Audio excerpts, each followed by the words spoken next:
tunapotoka sasa hivi tunavyosema tupate maji kila kijiji, vijiji vyote vilivyosalia, wekeni pia kwenye diary zenu. Sitaki kusikia wanafunzi wanaenda na vidumu vya maji mashuleni.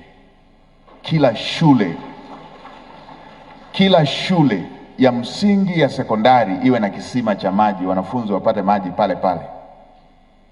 Hii mambo ya kila mwanafunzi amefunga na kigudulia pembeni,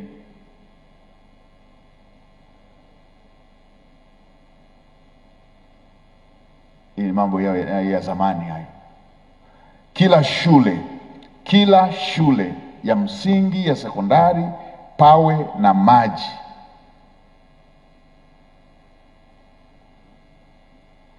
Kila zahanati, kituo cha afya pawe na maji. Kwa hiyo scope yetu ile tuliyosema vimebaki vijiji 1500, wekeni mapping hiyo, ramani hiyo. Kila shule hapa nchini iwe na maji. Kila zahanati, kituo cha afya, hospitali viwe na maji.